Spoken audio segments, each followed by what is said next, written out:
Assalamualaikum, salam sejahtera. Ini adalah Dialog Tiga Penjuru. Terbang helang sukar diramal, ke tanah si tupai terkena jerat. Anti lompat parti bakal digubal. Suburkah demokrasi, terbelakah rakyat? Itu perbincangan kita minggu ini.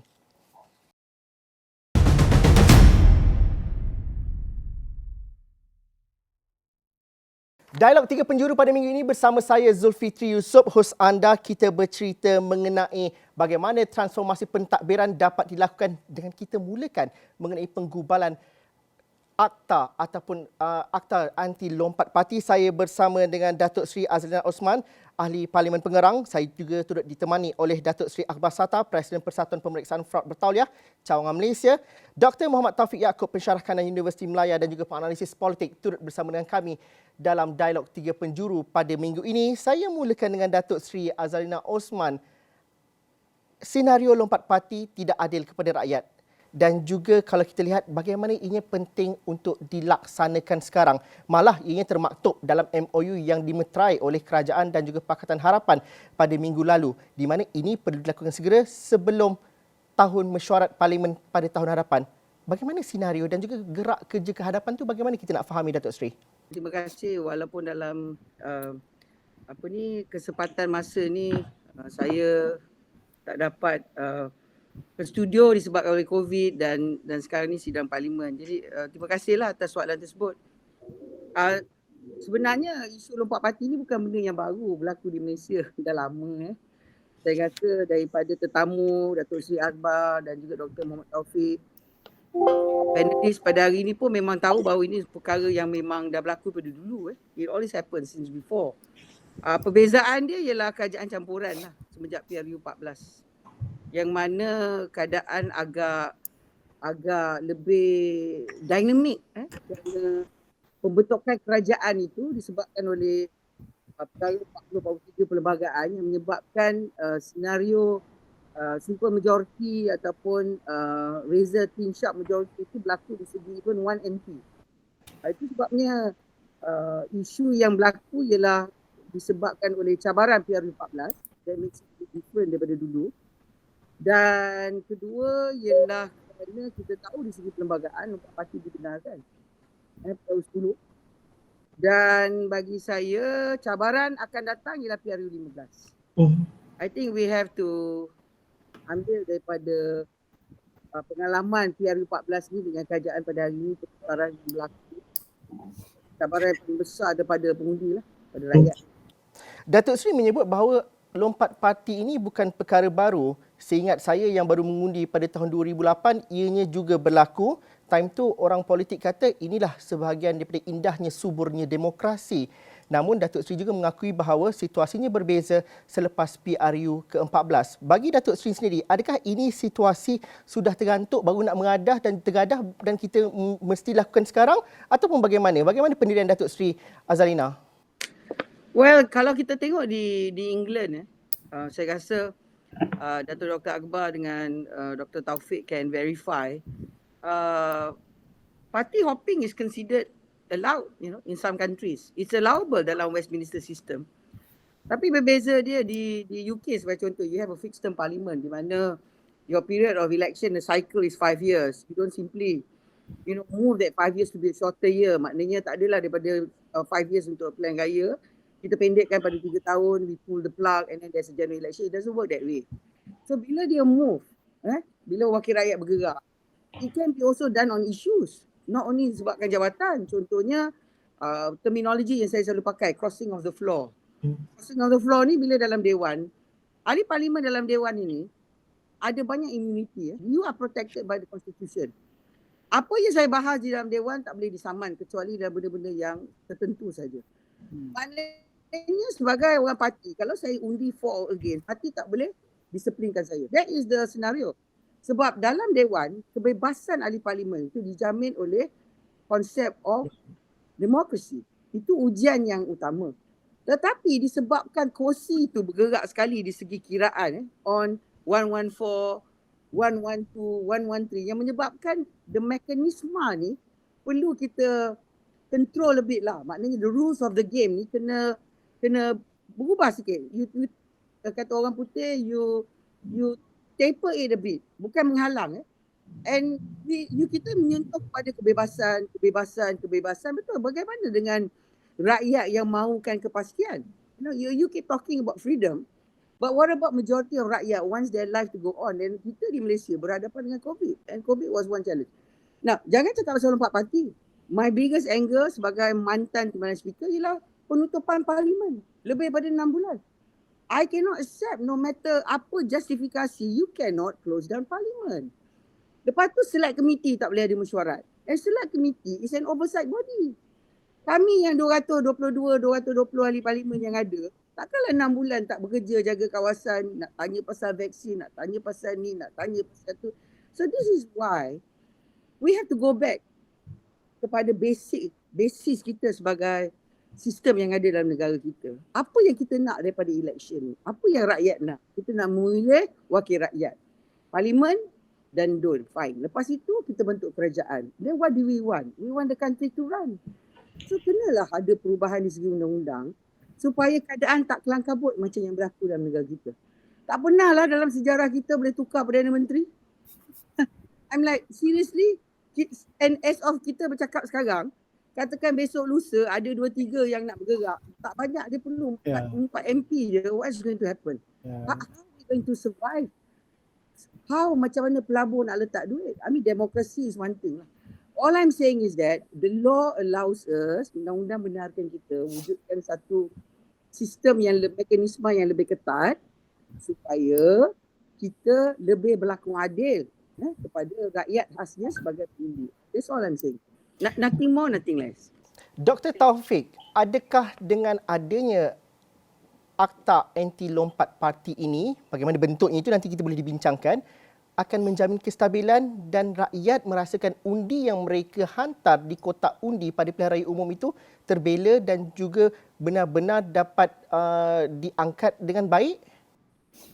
Sebenarnya saya nampak dalam tempoh sekarang itu bukanlah waktu yang sesuai kerana ini melibatkan panggilan semula kepada rakyat untuk membuat petition dan apa yang dicadangkan oleh Datuk Seri Azalina sebelum ini sekurang-kurangnya 40% bersetuju untuk petitionkan supaya dipanggil semula pilihan raya. Jadi saya nampak kaedahnya tu bagaimana? Adakah rakyat bersetuju dengan tempoh yang cukup diberikan dan kemudiannya saya lihat kita nak letakkan beban semula kepada rakyat dalam tempoh hari ini, saya tak nampak inilah sesuai kerana yang memilih sebelum ini rakyat, kemudian yang mengatur dan menguruskan kursi parlimen, prinsip, etika sebagai ahli parlimen itu sebenarnya adalah ahli parlimen itu sendiri. Jadi saya lihat sebenarnya dalam konteks zaman sekarang ini tidak sesuai lagi, bukan tidak sesuai langsung, tetapi adakah kita tidak mempunyai masalah-masalah lain yang boleh kita perbaiki, misalnya melibatkan COVID-19, ekonomi, kemudiannya pemekasan parlimen itu sendiri. Kerana untuk mengusulkan satu akta ini bagi saya bukannya perkara yang mudah. Dan saya lihat kalau betul-betul ada political will, khususnya daripada kerajaan maupun pembangkang, saya lihat Datuk Seri Azalina mungkin boleh berbincang dengan kerajaan, jadikan usul kerajaan. Dan ini akan diutamakan untuk pembentangan usul tersebut. Tetapi yang saya muskil, kenapa Datuk Seri Azalina bawa sebagai usul persendirian? Mungkin Datuk Seri Azalina ada jawapannya yang tersendiri. Tetapi bagi saya, rakyat tidak mahu perkara-perkara yang tidak menguntungkan mereka dalam tempoh sebulan 2 kali ini. Tetapi apa yang mereka mahu sebenarnya, bantuan-bantuan, sokongan dari segi emosi, kebajikan. Ini melibatkan sistem. Saya tak nampak dalam tempoh sebulan 2 kita boleh, ada satu akta yang baru untuk mengekang lompat parti. Walaupun baik untuk demokrasi negara, tetapi sejauh manakah untuk kita mengatur sistem yang baru, yang undang-undang, kemudian yang kita nak melaksanakan, kerana ini melibatkan rakyat.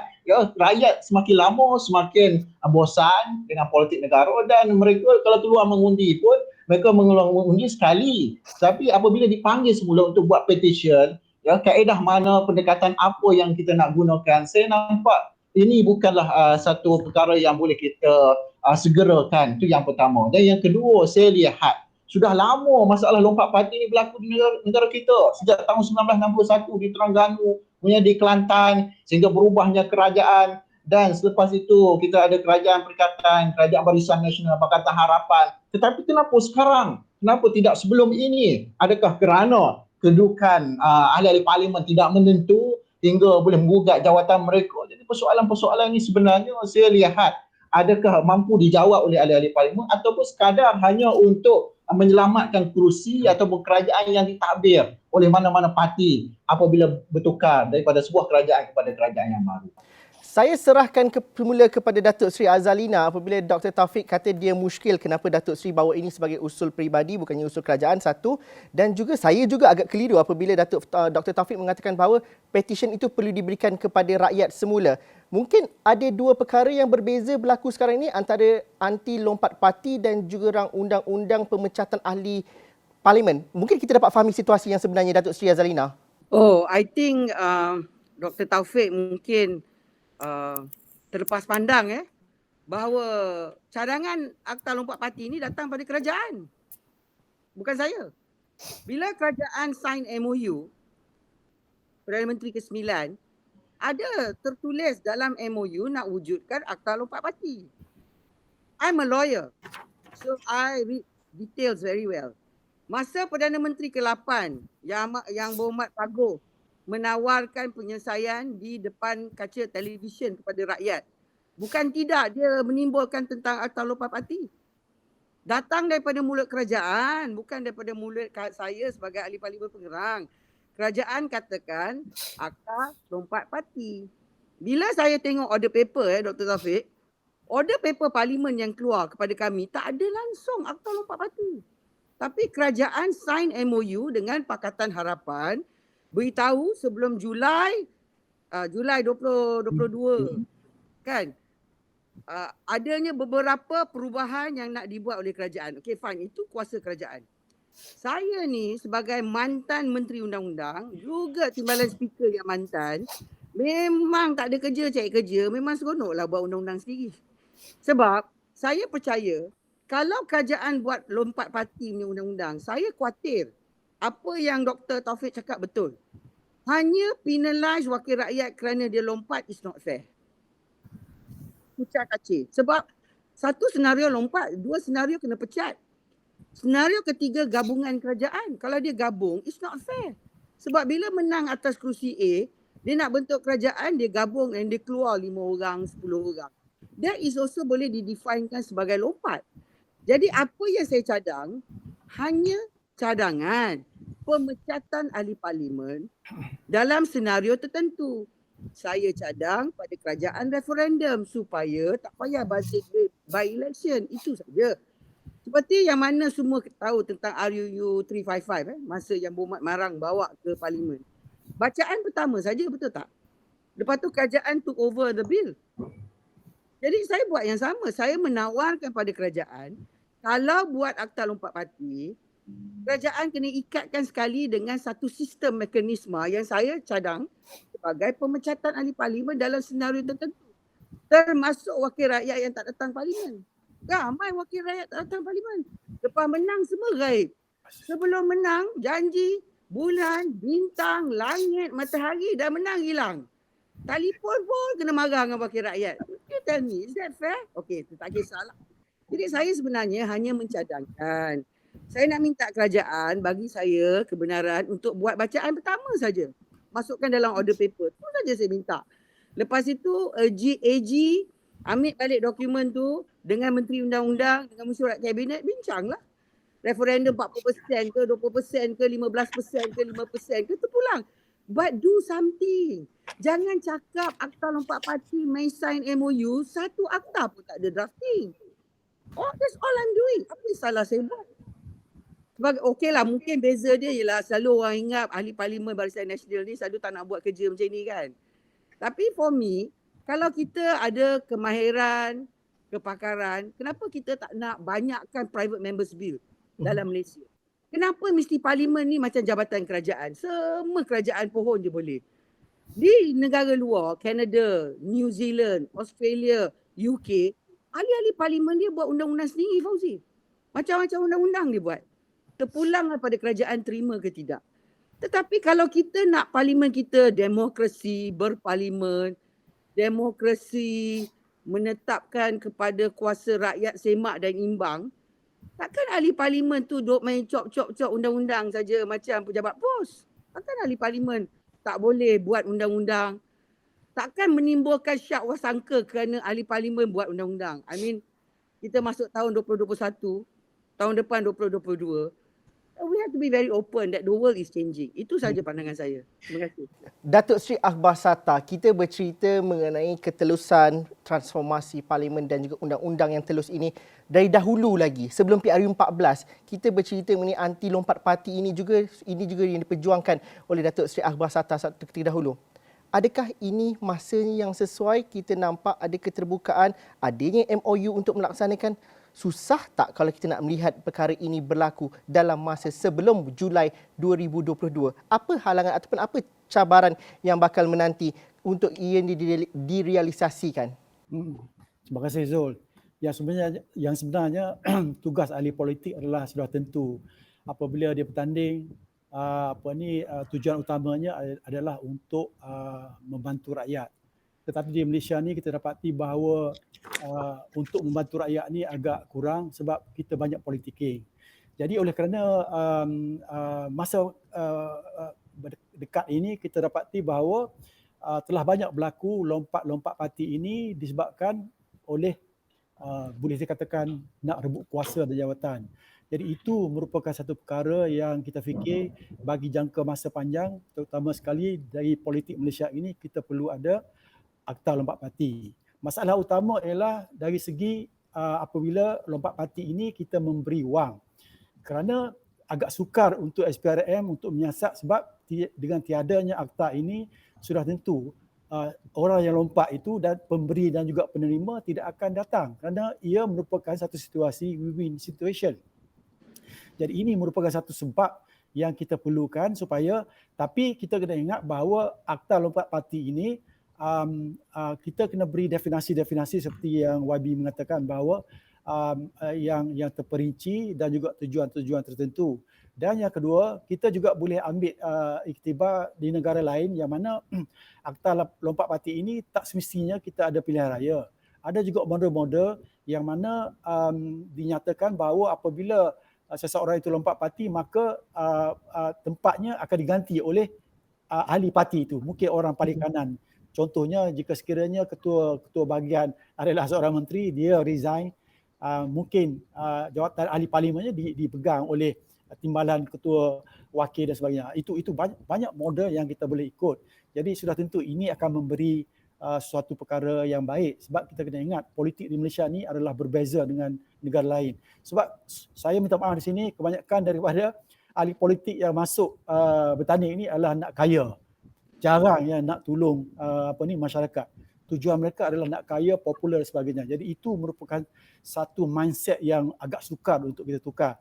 Yang kedua, kita dapati bahawa saya amat muskil mengenai strong political will. Kadang-kadang parti-parti pemerintah ni suka saja ataupun apabila mereka jadi pembangkang, suka saja memperkenalkan akta-akta seperti dana politik dan juga akta lompat parti. Tetapi apabila sampai ke tahap yang akhir, apabila mereka berbincang di antara pakar-pakar mereka yang mempunyai contohnya dari segi undang-undang, jadi sudah tentu itu akan mengikat diri sendiri.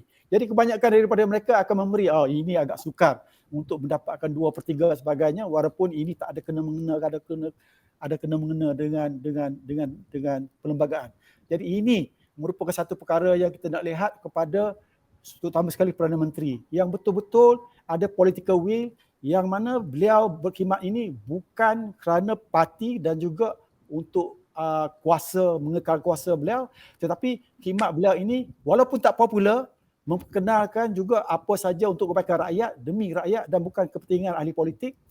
Ini akan memberi satu bonus point kepada beliau, iaitu mungkin beliau ini akan disanjung, diingat walaupun pada masa-masa depan ni beliau tak akan jadi popular dipilih oleh ahli-ahli perwakilan parti, tetapi kita nak cari orang sedemikian. Itu sebabnya kalau kita tengok di China dan juga di Taiwan, Presiden China apabila hari pertama dia memegang jawatan tu, yang pertama adalah saya akan hapuskan rasuah. Tapi kita tak dapat perkara-perkara sedemikian di Malaysia ini. Selalu Perdana Menteri akan bercakap isu lain. Sebab rasuah itu merupakan satu perkara yang boleh memberikan satu kuasa untuk memegang dan juga satu perkara yang tak boleh dielak. Sebab di Malaysia ni kita kena lihat juga rakyat pula telah membuat seorang ahli politik ini ataupun ahli parlimen ini ataupun adut ni sebagai pegawai kebajikan.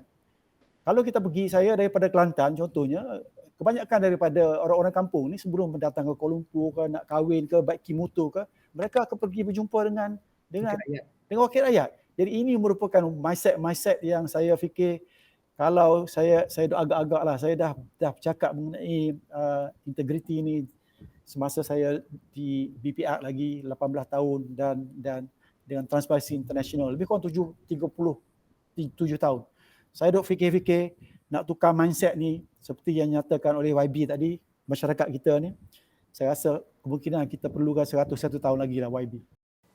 Lompat atau tak lompat, kami nak berhenti rehat dahulu. Dialog Tiga Penjuru kembali lagi selepas ini.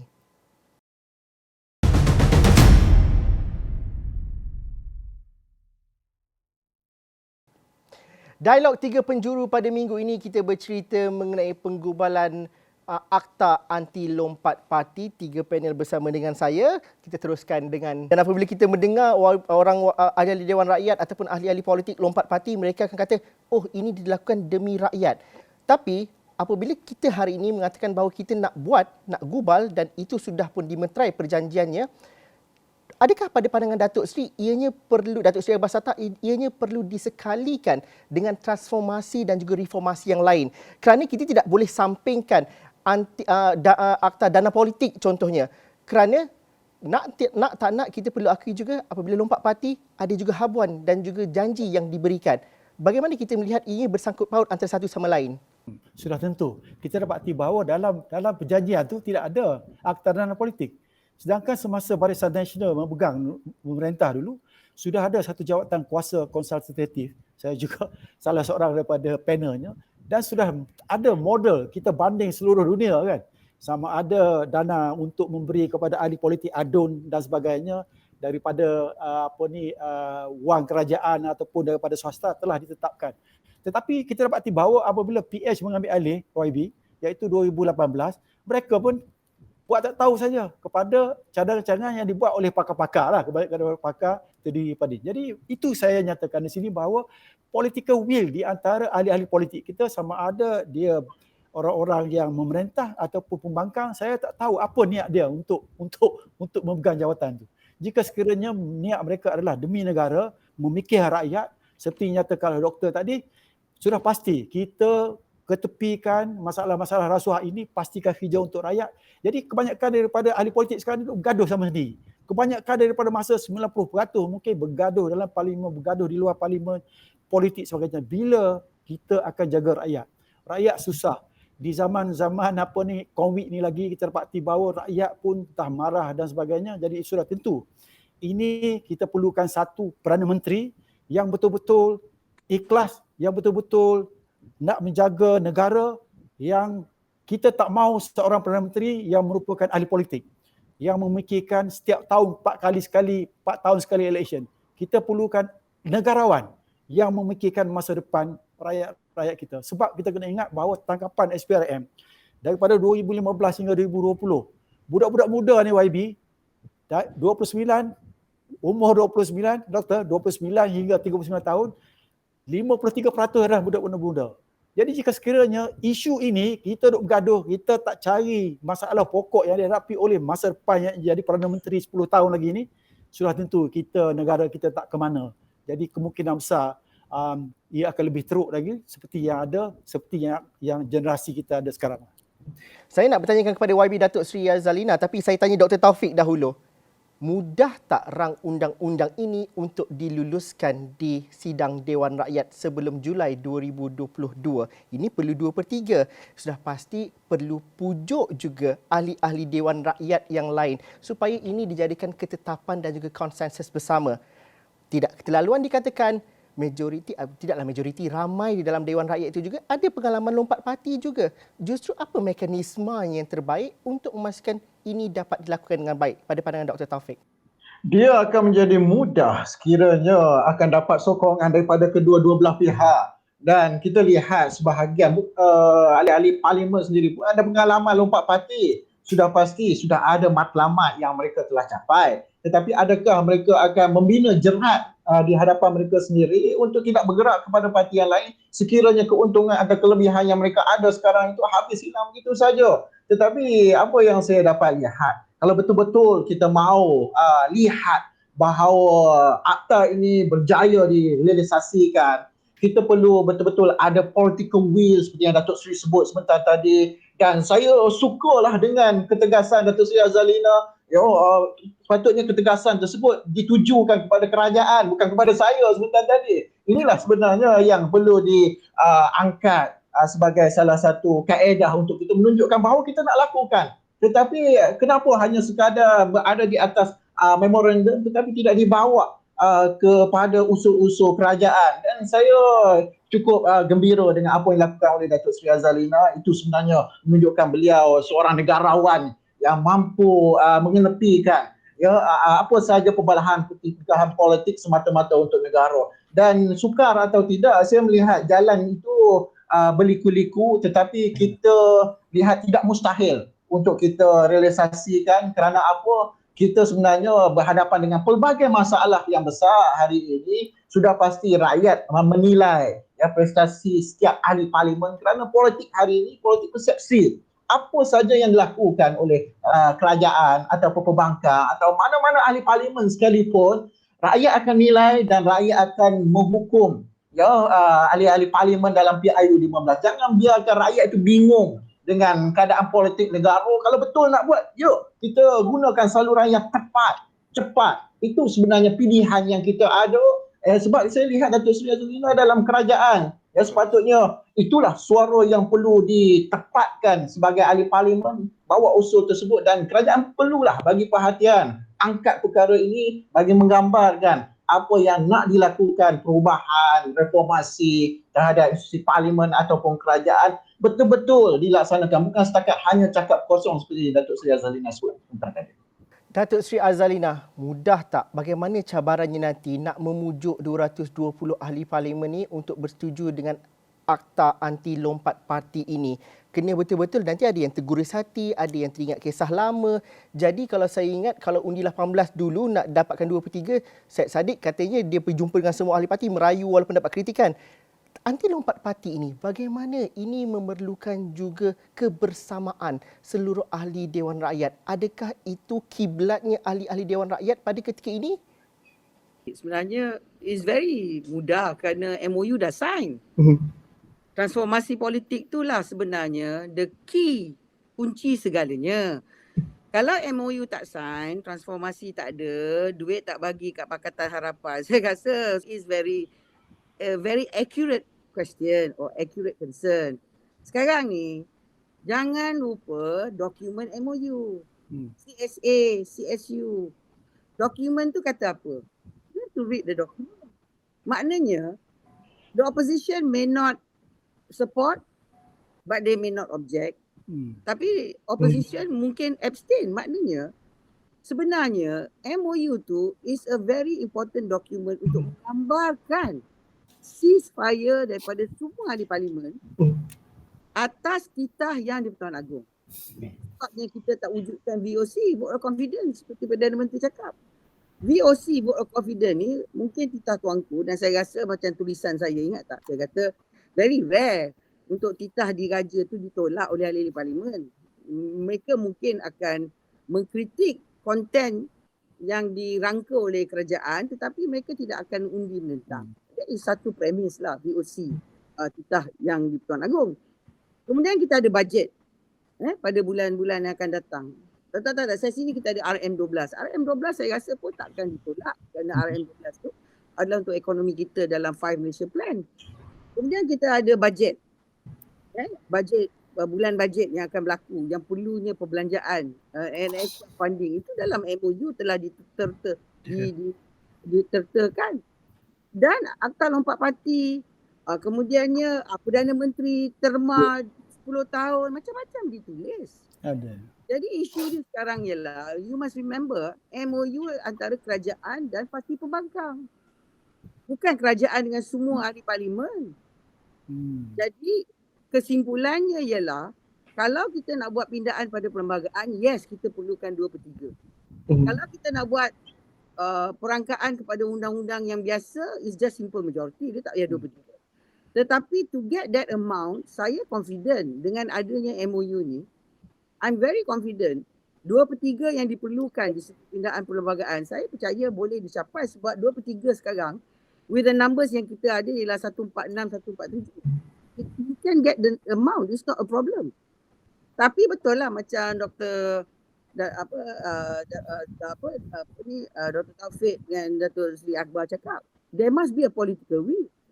Jadi kalau government is very serious dalam komitmen dalam MOU, saya percaya macam-macam yang ditulis dan dipersetujui ini akan terlaksana. Itu satu. Sebab mungkin isu masa, timing dia. Di session, next session ataupun next year. Okey, itu satu. Nombor dua, masalah yang kita berhadapan ni kerana this is not one government. This is not UMNO government.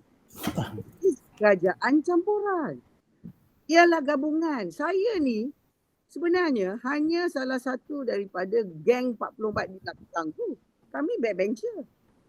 Dan kami ni bukannya daripada parti Barisan Nasional ke, tak. Kami parti bersatu, daripada Pago ditukar pada Bera menjadi Perdana Menteri. I mean, takkan, I don't think so is a very smooth relationship antara Bersatu dengan UMNO, tapi disebabkan bloknya sama, we try to be together.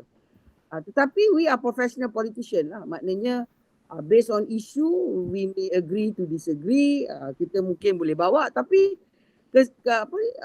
kemudaratan yang kita berhadapan ialah bila pilihan raya kerajaan ataupun parti politik tak menang besar, memang this is going to be the consequences lah.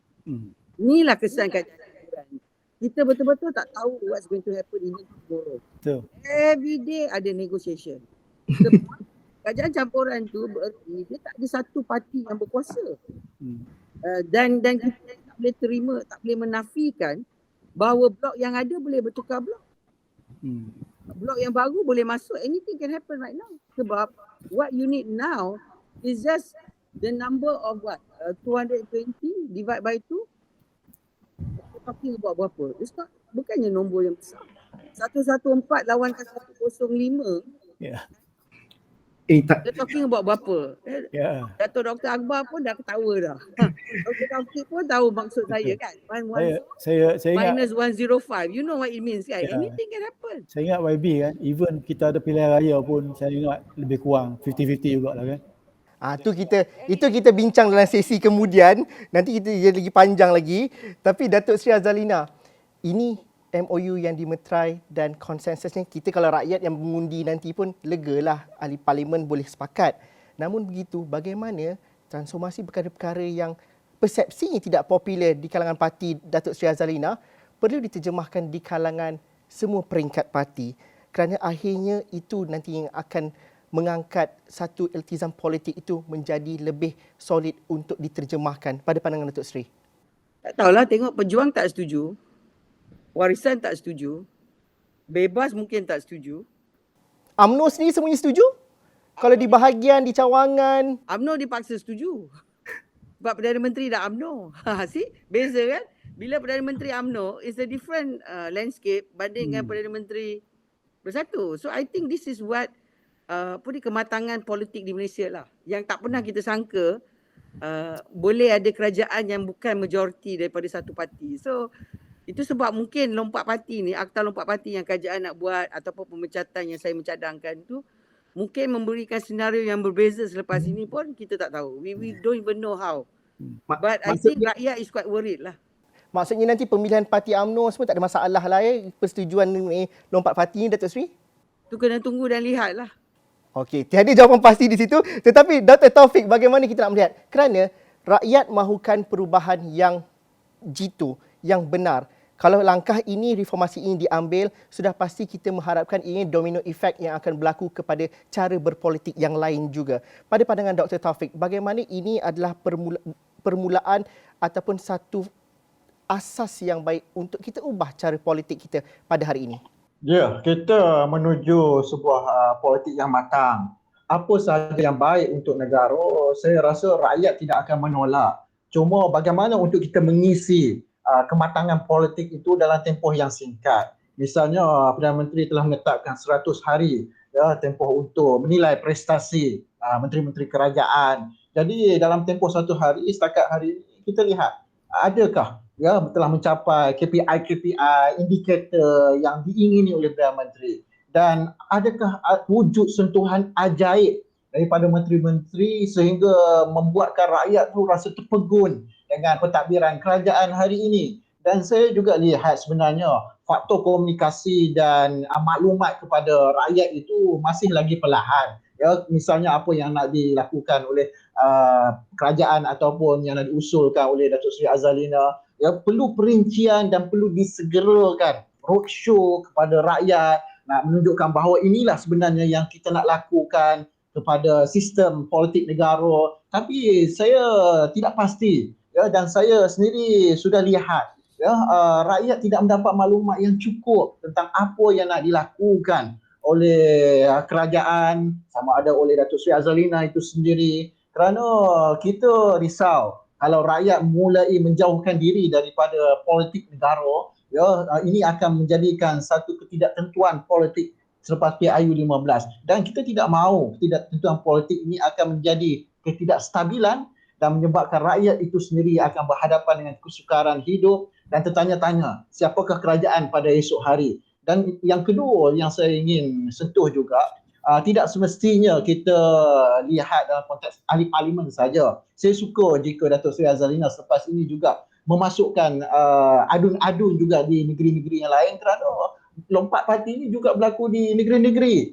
Dan inilah sebenarnya akan menguji kestabilan politik di negeri dan akan memberi kesan juga kepada pentadbiran negeri, kepada rakyat, dan saya lihat perlu ya dilakukan penambahbaikan tentang apa yang dicadang dan apa sahaja yang diketengahkan. Itu yang sebenarnya yang saya suka tentang apa yang boleh kita lakukan selepas ini. Okey, kita berhenti rehat seketika dahulu. Saya janji ini kali terakhir, kita jumpa lagi selepas ini.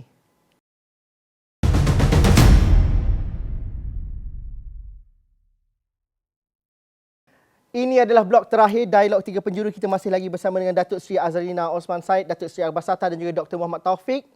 Datuk Seri Akbar Sata, apa mekanisme yang terbaik untuk dimuktamadkan ataupun diperincikan dalam Akta Anti Lompat Parti ini nanti? Ianya perlu dimeterai dan juga perlu dilakukan sebelum Julai 2022. Itu yang termaktub dan dimeterai dalam MOU antara Pakatan Harapan dan juga kerajaan. Namun begitu, Datuk Seri Akbar Sata tadi mengatakan bahawa mungkin kita tidak akan dapat kerajaan yang begitu, sesatu parti tidak dapat membentuk kerajaan pada PRU 15 nanti dalam jumlah yang besar. Bagaimana ahli politik juga menghitung juga hari ke PRU 15? Bagaimana akta yang digubal ini juga fleksibel dan juga ianya tidak mengongkong kepada jajaran politik baru, contohnya Datuk Seri Akbar Sata? Saya rasa di Malaysia ni kita perlu lihat sebab kita mempunyai sistem politik yang tersendiri lah, pelik kan. Jadi sudah tentu seperti saya nyatakan tadi, definasi lompat parti itu perlu dilihat sebab kadang-kadang ada juga di antara ahli parlimen itu dibuang dan sebagainya, dan ini perlu kita lihat. Dan yang kedua, kita dapati perlu juga kita pastikan bahawa mungkinlah perbincangan perlu diadakan di antara bukan saja ahli politik, bahkan juga pada pakar-pakar lah yang akan lihat kepada model-model terbaik dan kita sesuaikan yang dengan apa yang ada di negara kita ini. Itu merupakan satu perkara yang patut kita lihatlah. Tapi cuma saya agak terkejut lah apabila Perdana Menteri ini dia come up with MOU kan. MOU tu yang termasuk dalam akta lompat parti lah. Jadi itu yang saya kadang fikir apakah ini dia merupakan seorang Perdana Menteri yang mempunyai political will ataupun saja-saja test market dia kan. Jadi itu sebabnya. Jadi sudah tentu ini adalah masa terbaiklah untuk ahli-ahli politik mengambil kesempatan ini supaya kalau kita benar-benar jujur dan pastikan bahawa akta lompat parti ini benar-benar sesuai untuk negara kita dan bukan boleh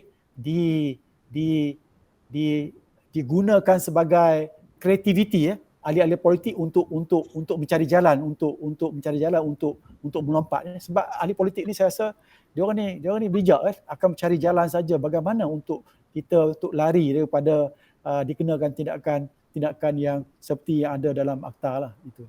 Datuk Seri Azalina adalah ahli politik yang insya-Allah kita harap bertanding lagi untuk PRU 15. Bagaimana reformasi-reformasi ini sebenarnya adalah satu bonus dan juga political mileage untuk menang election akan datang berbanding ianya ditakuti untuk orang tidak mengundi. Rakyat sudah berbeza pada hari ini. Pada pandangan Datuk Seri, kenapa ini perlu dijalankan sekarang dan sekaligus ianya akan memberikan kredit yang cukup besar untuk ahli-ahli politik untuk menuju ke PRU 15 nanti? Saya sebenarnya melihat bahawa PRU 15 ni landscape dia berbeza kerana pengundi muda akan ramai dan pengundi muda ni ukuran dia orang berlainan daripada pengundi-pengundi sebelum mereka. Mungkin calon dilihat lebih penting pada parti lah. Itu scenario yang akan berlaku pada PRU 15. Kemungkinan lebih banyak kerajaan campuran kerana mungkin yang menang adalah bukan parti. Mungkin individu yang menang tu akan wujudkan satu gabungan. So there's a lot of possibility lah bagi saya. Tapi nak respon kepada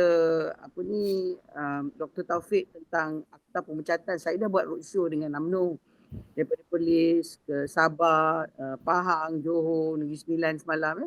Respon surprisingly daripada parti UMNO yang supposed to be parti yang very conservative Malay party, it's quite open to lompat parti dan pemecatan ahli parlimen, yang mana mereka pun setuju perlu di-extend kepada peringkat negeri dalam aspek enactment, sebab memang ini pun mereka akan berhadapan bukan saja at the federal state tetapi juga di state level. Jadi saya dapat tengok bahawa mereka mempunyai kefahaman yang begitu proaktif, mereka memahami surprisingly. Kemudian saya pun tengok daripada masalah COVID yang kita berhadapan dalam negara kita, dah ada total lockdown. Salah satu daripada kesan yang saya tengok ialah di mana kerajaan negeri dan kerajaan tempatan is looking at decentralisation of economic reform. Dan saya tengok ini akan menjadi ukuran juga bahawa harapan hanya kepada Putrajaya untuk mengembalikan semula ekonomi sebagai contoh, it's not going to be the only focus. Dia bukan lagi satu dasar one policy fits all seperti yang berlaku dalam vaksin dan COVID ni. Kita mesti faham bahawa saya tak tahulah sama ada pandemik COVID ni positif ke negatif, tetapi kesan dia di segi the political platform berubah. Itu sebabnya saya tengok pilihan raya kita ni, rakyat ni akan membuatkan penilaian yang agak berbeza, tak macam dulu. Orang tak sangka UMNO boleh kalah sampai hilang 2/3 or hilang even majority. But it happened. Rakyat ambil bantuan daripada BRIM dan sebagainya, but rakyat tolak. Sebab rakyat mempunyai penilaian, dan itulah kesan ataupun risiko yang berhadapan dengan rakyat hari ini bila kerajaan tidak boleh dianggap sebagai stable, tetapi mungkin yang dilihat adalah konsep demokrasi yang subur dalam negara kita. Jadi sekarang ni kita berhadapan dengan PRU 15 yang kemungkinannya insya-Allah tahun depan pun kita tak tahu bila. Dan saya bagi parti saya lah, my party, kalau ada pemilihan lebih awal daripada pilihan raya, parti kena memilih mungkin kepimpinan yang bentuk baru bagi UMNO. That could be the message kepada pengundi. What kind of parti UMNO ditawarkan kepada pengundi untuk election. Saya tak tahu parti lain lah. Parti-parti lain mungkin dilahirkan atas circumstances, keadaan. Tapi UMNO dengan sejarah UMNO tu. Tapi saya boleh membuat konklusi bagi UMNO, PRU 14 kesan dia kita menerima transformasi, agenda, pendekatan yang perlu kita buat sebagai satu parti. Dan inilah bagi saya perlu menjadi persediaan kita pada PRU. Things have to change and it must change and it will change. Bagaimana perubahan dan juga dengan sebarang kemungkinan menjelang PRU ke-15 itu, penting Akta Lompat Parti ini isinya perlu juga bersesuaian dengan kemungkinan-kemungkinan yang bakal berlaku tu Datuk Seri. Datuk Seri Azalina dalam parlimen hari itu ada bercerita mengenai pemecatan itu disamakan dengan dah cerai, tunggu edah dan sebagainya. Selain daripada itu, apa lagi isi-isi dan juga perincian yang perlu difikirkan bersama? Kerana kita tidak dapat menolak bahawa penjajaran politik yang baru itu bakal berlaku dan adakah ianya akan diertikan sama dengan lompat parti? Bagaimana Datuk Seri? Itu sebabnya kerajaan perlu membuat keputusan. Apa bagi kerajaan akan dirangka undang-undang yang akan membawa kepada senario lompat parti yang nak diamalkan ataupun dibenarkan dengan keseimbangan kepada hak demokrasi untuk memilih. Dan parti-parti politik ataupun individu yang bertanding mungkin perlu menilai komitmen mereka. Masalah kita kadang-kadang di Malaysia, kemenangan satu undi pun menang. Dia bukan proportionate punya konsep. Banyak orang lupa bila yang menang, betul lah winner don't take all, sebab macam saya pun katakan 90% undikan Barisan Nasional, 10% tak undi. Takkan saya nak anak tinggikan yang 10% tu. Saya masih ingat masa banyak kawasan-kawasan yang kalah lepas PRU 14. Sebagai contoh, UMNO bahagian masih didatangi oleh pengundi. Walaupun mungkin ahli parlimen tidak datang daripada UMNO bahagian, daripada UMNO, pengundi selalu pergi ke pejabat UMNO bahagian untuk bantuan. Maknanya peranan politik tu masih dimainkan oleh mereka yang bertanding dan yang kalah. Itu sebabnya this konsep about lompat parti ni, ada orang kata kerana jawatan, ada orang kata kerana bantuan, ada orang kata kerana nak bagi servis kepada rakyat lebih senang. Itu sebab kita kena kena tengoklah. Mungkin dalam masa yang akan datang, bila parti politik yang menang ataupun yang kalah, kawasan yang pembangkang. Saya berkata banyak kali kepada parti Pakatan Harapan dalam banyak-banyak dialog saya kata, masa Pakatan Harapan memerintah 22 bulan, kami ni daripada UMNO Barisan Nasional kena titik hari-hari tau. Tak pernah dapat bantuan macam-macam macam sekarang. Sekarang ni, parti pembangkang dapat banyak bantuan daripada kerajaan. Jadi mungkin senario politik pun akan berubah. Lepas pilihan raya, mungkin ukuran bantuan tu berlainan. Saya tak tahulah. Pulanglah kepada Putrajaya untuk membuat penentuan. Tapi dah tak lagi macam dululah. Dulu menang lain, kalah lain. Kami dulu kalah kan 22 bulan, masuk sekolah tak boleh, pergi pakai dewan kerajaan tak boleh, semua tak boleh. Sekarang ni disebabkan oleh COVID, ahli parlimen kena mainkan peranan untuk membantu rakyat. Bakul makanan ada, ini dan sebagainya. So mungkin itulah percaturan yang baru. Betul dah kata Tuanku Tita, Tuanku Agong. Winner doesn't take all, loser don't lose all. Mungkin itulah maksud dia. Dan mungkin itulah senario kita pada PRU 15. Wallahualam, saya tak tahulah. Itu hanya pemikiran saya.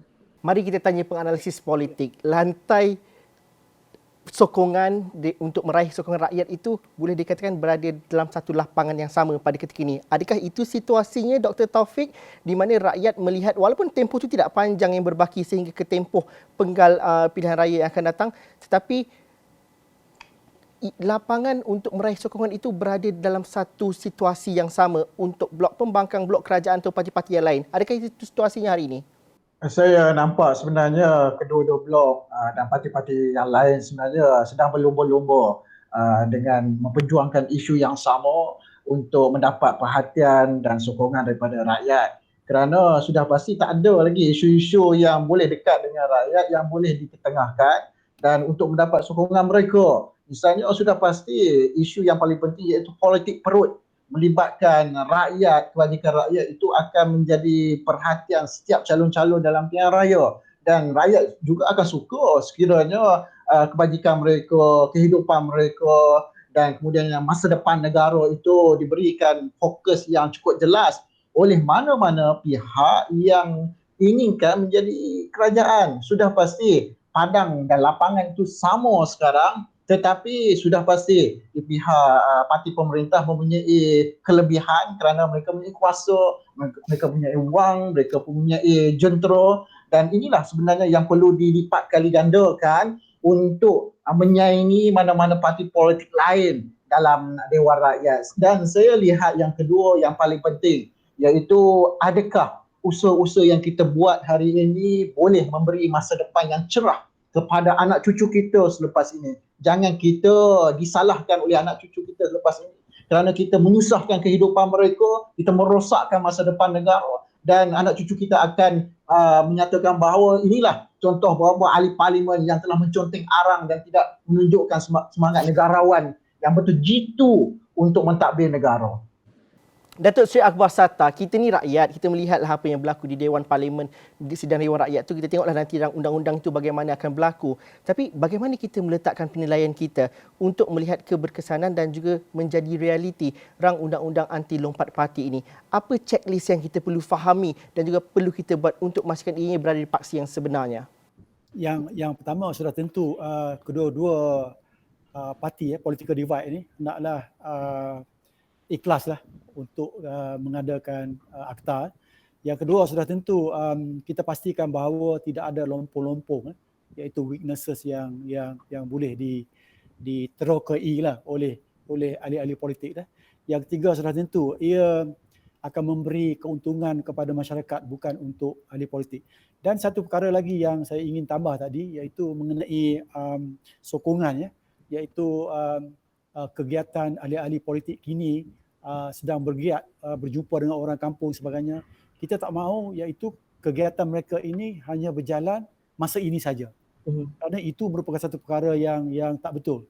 Sepatutnya ia akan berlaku dari masa ke masa sehingga 5 tahun yang kita memegang sesuatu kawasan itu.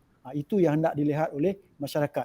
Dan yang kedua sudah tentu kita juga nak memastikan bahawa untuk kita memilih calon seperti dinyatakan oleh YB tadi ialah ada beberapa perkara, beberapa ciri. Yang pertama kita lihat kepada merit lah untuk Gen Y ni, saya rasa dia lebih tengok kepada merit. Iaitu kita tahu sebagai ahli politik ini bekerja demi untuk rakyat dan juga tahu ada pengetahuan. Yang kedua sudah tentu integriti, iaitu membuat sesuatu yang baik dan tinggal sesuatu yang tak baik. Yang ketiga ialah berani kerana benar. Maknanya di dalam parlimen seperti juga YB kita ni, dia berani. Dia akan menyatakan sesuatu yang tak betul. Jadi itu yang kita nak, sama ada kita di pihak parti lawan ataupun parti pemerintah. Apa yang tak benar hendaklah kita nyatakan dengan terbuka, dengan hati yang terbuka dan dengan ikhlas. Itu merupakan satu perkara yang akan dilihat oleh masyarakat. Dan mengenai parti politik tadi anti hopping law ni, saya rasa salah satu daripada sebab mereka nak lompat-lompat ni selain pada jawatan lah. Saya rasa untuk kabinet ni mungkin ada satu negara ni dia ada dah fix dah. Katalah 25 orang, 30 orang. So you tak ada waktu dah nak pergi situ. Dan untuk GLC tak ada ahli politik. Jangan benar ahli politik. Jadi itu di Malaysia ni dua perkara yang dicari-carikan oleh mereka ni. So mungkin kelemahan ini, perkara ini kita patut tutup supaya mereka fikir 10 kali sebelum melompat. Ini. Okey, Datuk Seri Azalina, 1 minit terakhir saya berikan kepada Datuk Seri Azalina untuk kempen dan juga katalah kepada rakan-rakan ahli Dewan Rakyat yang lain bagaimana perlunya bulatkan tekad dan juga cepatkan penggubalan anti lompat parti ini. Saya kadang-kadang tengok one of the qualifications sekarang pada PRU 15 mungkin kita perlukan wakil rakyat yang you have to know peranan kita bukan saja servicing the rakyat. Di parlimen tanggungjawab kita buat undang-undang, pindaan pada undang-undang. Jadi kena tahu nak baca perlembagaan, kena tahu all that we must know. Dah tak boleh lagi kerana kita popular di kawasan dan kita bertanding, tak boleh lagi. We have to be qualified. Kalau tak, inilah masalah. Keberanian yang disebut oleh Dr. Taufik dengan Datuk Akbar tu sebenarnya is not keberanian, it's all about knowledge. We need to have knowledge. Kalau kita nak profession politik sekarang, kena ada knowledge base. Kalau tidak, we will go back to square one. Tak kisah undang-undang apalah Fauzi. Whatever law that you have, apa pun hebat akta undang-undang lompat parti lah, pecat parti, kalau dia tak faham, dia tak faham lah. So that's why saya rasa masalah sekarang, kita tak nak rakyat rasa tertipu. And kalau kita nak buat ni, parti politik yang kena main peranan. It's not just the MP. The political party must start changing dia punya cara nak meletak calon dan komitmen dia. Because kalau tidak, landscape kita takkan berubah. No point having a fantastic structure Kalau konten kita pun konten yang sama. So those are the things is my last 1 minute. Thank you so much.